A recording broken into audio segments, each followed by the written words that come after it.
Kung kontento ka na sa maliit na sales mo ngayon, pare ko, o kung any amount man na meron kang benebenta mo ngayon, pwede mo nang skip tong buong video na to. Pero kung gusto mong lumaki pa ng todo at habulin yung a million a month goal natin, pare ko, meron akong 9 brutal hacks na ibibigay sa inyo today.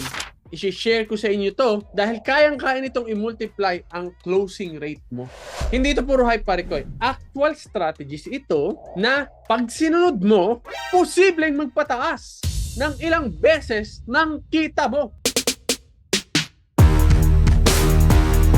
Ako nga pala, si Chicoy Gonzales. Kung first time mo dito, isa akong founder ng tech startup dito sa Pilipinas. Nagsimula kami ng sarili naming food delivery platform kung saan tinutulungan namin ang mga business owners na mag-systematize, automate, digitalize sa kanilang negosyo. At may bago akong challenge ngayon. Nagpupush tayo ng tinatawag ko na Project Amam o a million a month. Yan ang ibig sabihin ng Project Amam. Sa video na to, ituturo ko mismo sa inyo kung paano doblehin o triplehin pa yung sales closing mo. Walang bullshit dito, pare ko. Lahat ito real experience na i-share ko sa inyo today. Kaya hack number 1, laser focus qualification. Isipin mo to, halimbawa, may kausap kang 100, 60 doon, walang budget, 20 doon, lukewarm, may konting alam about you, tapos 20 lang din yung seryoso. Kung ipapantay mo ang oras mo sa lahat ng yan, tig-oras yun, tig-1 oras lahat sila. Eh di parang hinayaan mo lang na kumain ng lakas mo yung mga taong alam mong hindi magko-convert, di ba? That's wasted effort at saka yung potential income mo, wasted na rin, mawawala na yan.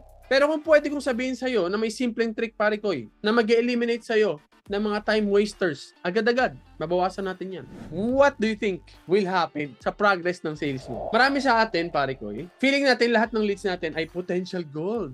Isang trap yan, pare ko. Unang isipin natin, alisin natin sa isip natin na lahat ng nilapitan natin ay bibili ka agad. Diyan pa lang, it could already save you from anxiety. Baka nga pati depression, di ba? Kasi nakakapagod marinig ang hindi pa ako ready o next time na lang. The more na maririnig mo yan ng maririnig, nakakawalang gana, nakaka-depress, nakaka-down. Tama ba, pare ko? Sino dyan ang nag-try na mag-sales? Kung nag-try ka na mag-sales, probably na-experience mo na yan. Ang bigat sa loob ma-reject. Lalo na ako dati, ayaw ko na-reject. Parang, alam ko ito yung tama maganda to para sa'yo, ba't ayaw mo? Nakaka-down talaga yan, sobra. Lalo na pag hindi ka sanay. Ang solusyon natin dyan, pare ko, ay gumamit ng laser-focused qualification filter questions. Magtanong, mag-investigate, alamin kung sila ba yung klase ng tao na nangangailangan ng solusyon na meron tayo. Ano ba yung mga immediate problem mo? Tanong sa kanila. Tanong ko lang po, ano po ba yung concern ninyo? Bakit po tayo nakapag-set ng meeting? Clarification. Pwede nga rin itanong pag medyo aggressive ka. May budget ka ba this month for this kind of solution? Di ba? Kasi baka wala naman palang budget. Kung gano'n ang sinabi nila, ibig sabihin, your goal is not to sell. Wala naman siyang budget Iisipin pa niya kung mag-work yun for them. Pero, pag nakakita ka, pare ko, ng qualified, ipaprioritize mo na yan. Unahin mo na yan. So, they either fit or they don't. Ganun lang muna. At walang masama dun. Ganun talaga yung lahat. Hack number 2, pare ko! Value proposition clarities. So imagine your favorite restaurant, pare ko. Bakit ka babalik? Probably kasi alam mo kung anong paborito mong dish at anong lasa nung dish na o-orderin mo doon sa store na yun. Parehas din yun sa sales, pare ko. Kung malinaw ang pagkakasabi mo sa kanila, mas madali ang usapan. Pero kung hindi nila maintindihan agad-agad yan, yung main benefit mo, anong meron, hindi sila mag-move forward into further questions, onto further steps. Yung 10-second pitch mo ba ay kayang i-convince ang prospect mo na, wow, gusto ko to. Na-practice mo na ba yan, pare ko? Mabigyan kita ng example, pare ko. Ako nga pala si Chicoy Gonzales, founder ng Kuko Express. Tinutulungan namin ng mga MSMEs para ma-reach ang kanilang full potential by providing them systems tulad ng POS, magkakaroon pa kami inventory system, web store, rider application to track the riders. Basically, I can make your life easy sa pagpapatakbo mo ng negosyo mo. Basic. Ang problema, pare ko, marami tayong nasasabi, pero hindi naman tumatatak. That's ironically the IKEA effect in reverse. Sobrang attached tayo sa complexity na ginawa natin. Halimbawa kami sa Kuko Express, dati sobrang attached din ako. Ito kaya kong gawin sa'yo. Ito. Hindi, simplihan mo lang, pare ko. May POS kami, record natin sales mo sa cloud. Ganun lang kasimple. Kasi pag ginawa mo complicated yan, nakakalito. Confusion is the enemy of conversion. Yun, pwede yun. Tapos na. Focus ka sa outcome, pare ko. Yun ang lagi nating isipin. Siyempre, isama mo na rin. Resonate with the pain points. Pag alam mo kung saan yung problema nila, kung sinasabi nilang nalulugi sila kasi 15% cut, di highlight mo yung meron sa'yo, Kuko Express, 0% po kami. Kapag malinaw sa kanila, mas mabilis silang magko-commit. Hack number 3. Top the emotional drivers, pare ko. Meron ka bang na-experience na sobrang mommy brand ads? Pag nakita mo, mapapabili ka. Kahit di mo naman talaga totally needed it right now. Anong bibilin mo with your money? Mga bagay na hindi ko kailangan pero masaya ako pag nabili ko. That means emotional marketing at work. Tinutulungan ka ng emotion mo mag-decide. So, ang tao kadalasan bumibili yan dahil sa nararamdaman nila talaga. So, madalas, pinipilit natin ma-justify with numbers, logic, and ROI. Ako talaga super guilty ako dito. Hindi masama pero tandaan nyo pare ko meron tayong mga pwedeng itry like fear of missing out. Halimbawa niyan, kung magbubukas ka sa location, ako bilang operator, may 10 akong account na pwede pamigay ng libre. Ibig sabihin, potentially yung ibang merchant hindi na makakuha. That's part of fear of missing out. Empathy effect din. Nagdadrive din yan ng impulsive decisions. May mga taong ganun. Imagine nyo to pare ko, sinasabi nyo sa potential merchant o customer o clients ninyo. Pwede mo mapalago yung business mo para matulungan mo yung pamilya mo. Mas may dating, di ba? Sabi ni Maya Angelou, people will forget what you said, but they will never forget how you made them feel. Totoo ba yung pare ko? Grabe no, sobrang subjective nun, no? How you made them feel. Sila nagde-decide ng anong mafe-feel nila Minsan nga, kahit wala ka naman sinabing masakit, nasasaktan yung mga tao. So, ganun talaga ang emotion minsan. Mabigat, mahirap kontrolin, mahirap balansin. So, pare ko, if you think na this first 3 hacks, powerful na, malakas na at malaki nang maitutulong sa inyo. Wait until you next itong mga susunod na set pa natin at lalo makakapagpa-boost pa ng closing rate mo sa negosyo, pare ko. Kaya hack number 4, i-leverage natin ang social proof and referrals. Sabi ni Alex Hormozy, You're starting a new business, the best thing to do to get your first 5 customers is to give away the service for free. Bakit? Wala ka pa namang napapatunayan. Wala ka pa namang nagawang maayos Pero hihingan mo ng kapalit. Anong kapalit? Hingan mo ng referrals and recommendation and testimonials. So sana yung mga Kuko Express operator natin. Baka naman. Hello po. Ako si Mike Adrian Bueno from Kuko Express. At magtatatlong taon ko nang kasama si Sir Chikoy sa trabaho. At bakit siya yung napili kong makasama ng ganun katagal? Actually, Masendan nyo ako ng something about the Kuko Express program. Operatorship program, di ba? Or maybe mga local influencers na pwede nyo makuha para i-try or i-check yung mga programs and products ninyo. Para sila mismo kapagbigay ng mga salita about your business. Mas maganda yung yung gusto lang nilang sabihin talaga. Mas maganda yun, mas legit, mas authentic. Mas nakakataas talaga siya ng effect sa mga potential clients. Ang tawag kasi dyan ay social proof. Pero, paano kung wala ka pang maraming testimonials? Diyan na pumapasok yung reciprocity principle. Magbigay ka muna talaga ng magbigay. Ang kailangan lang sa atin, wag nang mahiyang humingi. Meron bang nagbe-benefit sa services mo? Kung meron, wag kang mahiyang humingi ng feedback and testimonial. Okay, how to maximize pare ko yung social proof and referrals. Mag-collect ng feedback. Pag meron kang first 2 to 3 successful clients, yung mga transactions nila, hingan mo na agad, tanungin mo na kaagad. Create a referral incentive din. Another program din yan. Maraming mga ganon. Yung like, bigyan niyo po akong testimonial, bibigyan kita ng ganitong kapalit. May mga kailangan talaga tayong gawin minsan na ganon Mag-publicize tayo ng mga short videos, mga feedback, mga comments, screenshot of happy customers. Lagay natin yan. Those are called social proof. At sobrang importante ng social proof. Hack number 5. Automate and streamline your sales process. So, akala ng iba lagi, personal approach equals hustle na ng 24/7. Work smarter tayo, not harder. Yan ang sinabi ni Bill Gates. Totoo naman. Di ba pare ko, may sistema ka na ba? Kung lahat ng follow-up mo, lahat ng touch points mo, lahat manual, di ba ang hirap naman nun? Ay nako, baka maubusan ka na ng oras kakagawa ng mga bagay na hindi sobrang laki ng effect sa sales process mo. Kaya laging tatandaan, importante sa sales ang sistema. Hindi sales lagi ay puro hard work. Kasi kung wala kang automation, you risk dropping leads. Kasi pwede kang makalimot Plus psychologically, ang hirap ng manual lahat. Nakakapagod talaga yun. Automation and streamline, ang ibig sabihin yan ay paggamit ng mga CRM tools. Ano ba ibig sabihin ng CRM? Customer Relationship Management Tools. Nababawasan yung back and forth, bumibilis ang oras. Everything is in place. Nafe-free up mo yung mental bandwidth mo para you can concentrate on solving the problems of the customer. Hack number 6. Offer tiered pricing or bundles. Na-experience mo na ba pare ko yung papasok ka sa coffee shop na may regular, grande, at venti. So, bigla kang napaisip, medyo konti lang naman yung difference ng grande sa venti. So, ano lang bibilhin mo? Most probably yung karamihan, 20 na lang. Might as well get 20, di ba? Kasi 20 pesos na difference. Yung strategy na yan, naglilid talaga yan to more spending sa customer. Can you do the same sa business nyo, pare Koy? Can you imagine na pwede mong gawin yun? So, kung isa lang ang offer mo, pare Koy, ang tanong sa isip nila is either bibili ba sila o hindi. Pero kung ipepresent mo sa kanila ay 2 o 3, nagbabago na yung tanong. Example, ang ipepresent mo ay basic, standard, and premium. Ang mag-a-apply na psychology na dito ngayon ay yung choice closure principle. Instead of deciding yes or no, they decide which one do I pick. Without tier pricing, baka iwan ka na lang nila kasi wala naman choice. O ito, tandaan nyo to, pare Koy. How to do tier pricing. For instance, sa Kuko Express, meron kaming rider level lang. Plus, meron kaming mid-level na fleet operator na non-exclusive. Hindi nila iti-take over yung buong bayan. Makikipag-partner sila dun sa nasa high-end o yung exclusive tier ng Kuko Express operator. Gets niyo, pare Koy? Once you master, pare Koy, yung tiering, yung average transaction mo, pwede mo nang i-predict. Pwede mo nang ayusin. No, yung value niyan, tataas yan drastically. At the same time, yung customer mo, they feel na they have control. Win-win yon. Kasi panalo sila, panalo ka din. Hack number 7, pare Koy. Overcome objections with empathy and data.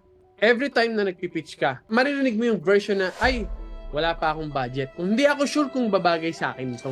Ang common sense, sagutin mo logically. Pero minsan, hindi enough ang logical na sagot. Kailangan natin pag-isipan, what if i-combine natin yung empathy plus driven? Pag solely logic-based kasi tayo, ang dating dyan, pare Koy, pushy ka. Pag solely empathetic ka naman, baka naman kulang sa conviction. For example, sabi ng merchant, Ay, mahal naman. mag-respond ka ng may empathy. Nai-imagine mo kung ano yung pinagdadaanan nila. Yun ang ibig sabihin ng empathy. Or, ikaw mismo, pinagdaanan mo yung same situation na yun, na may gusto kang bilhin na feeling mo ang mahal naman. So, ang pwede mong sabihin dyan, naintindihan ko po na yan ang naramdaman nyo, medyo mahal. Mahirap mag-commit sa mga bagong expenses. Di ba?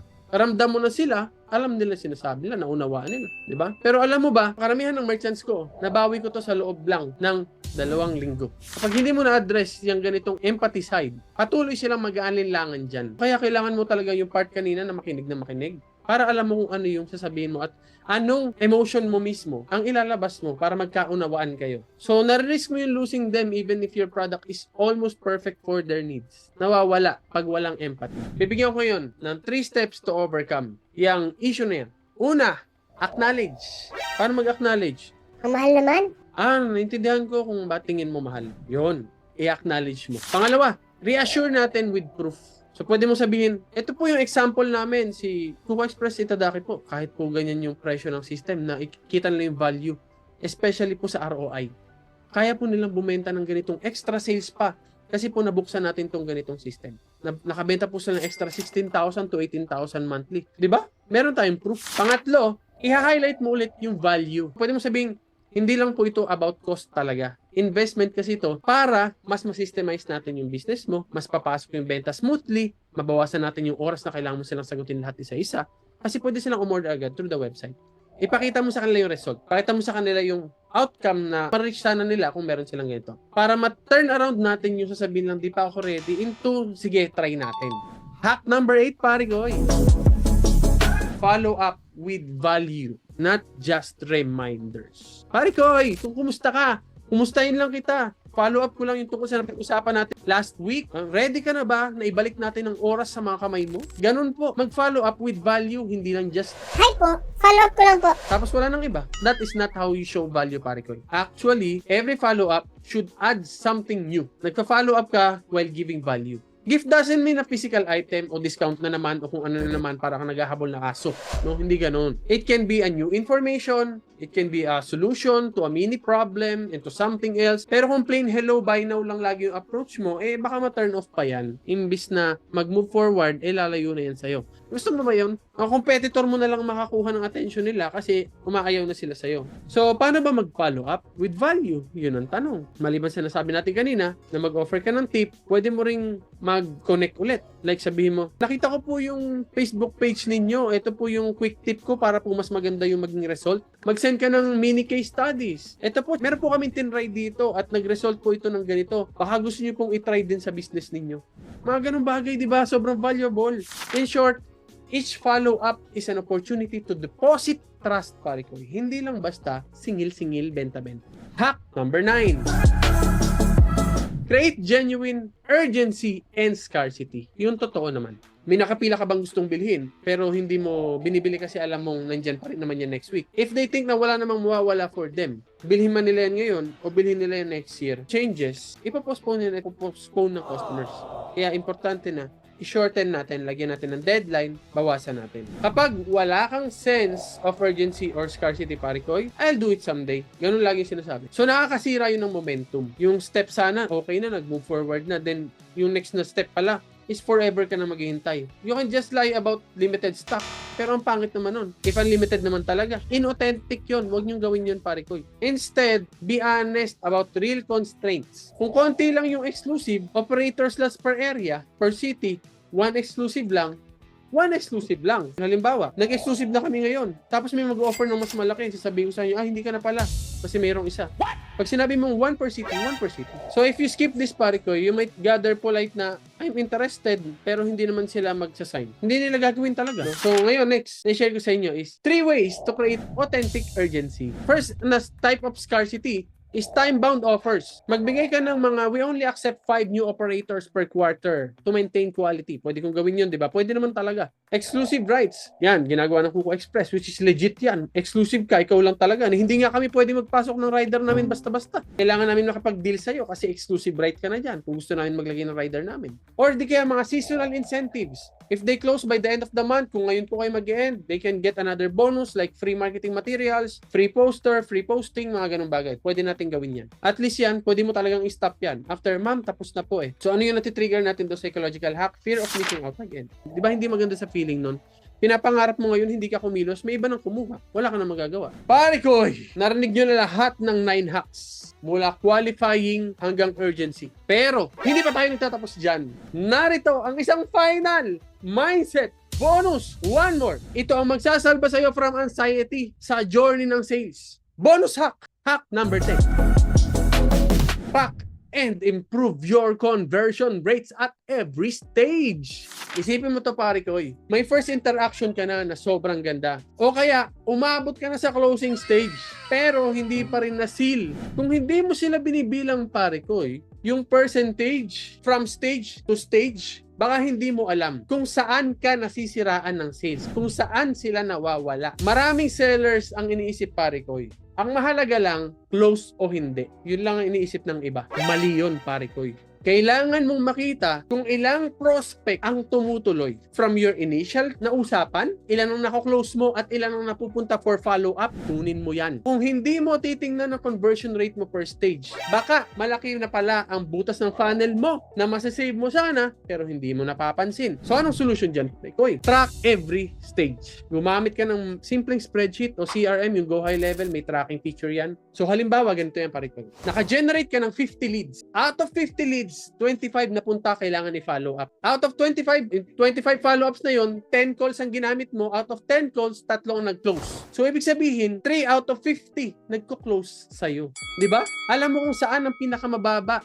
Alam mo kung saan may pwede kang ayusin. Kung doon ka magpo-focus, tataas at mag-i-improve yan. So, in the end, pag mas lumakas ang conversion rate mo sa bawat stage, mas lalaki ng husto ang total na nako-close deal mo. At makikita mong pwede mong dalhin yung percentage na yun into ma-reach mo yung goals mo. O sa case ko nga is 1 million a month, sa project a month. Remember, pare koy, hindi natatapos sa sales pag napirmahan na yung kontrata. Yan pa lang, simula pa lang talaga yan. In the words of Tony Robbins nga, sabi niya, knowledge is only potential power. Execution trumps it all. So ready ka na bang mag-execute, pare koy? Sa dulo kasi ng lahat ng to, naniniwala ako na bawat isa sa atin ay may kakayahang kumita ng malaki. Kailangan lang natin buksan isipan natin na may mga bagay pala tayong dapat ayusin. Basta handa tayong umaksyon at magbigay ng tunay na solusyon sa mga problema ng mga clients natin, sa mga nangangailangan. Sobrang importante na umaaksyon tayo. Ang kalaban natin dito, pare koy, yung takot at yung paniniwalang hindi natin kaya. Yun talaga kalaban dito. Pero hindi tayo papayag na hanggang kung ano yung sales ngayon, yun na yun.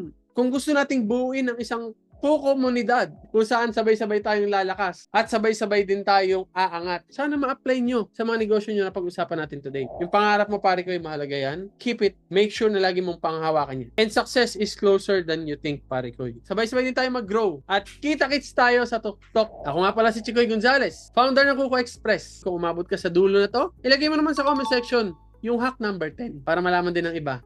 Ano nga ba yung na-miss out nila? Hindi sila umabot sa 10. Bye mga pare ko. See you again sa susunod na video. Bye!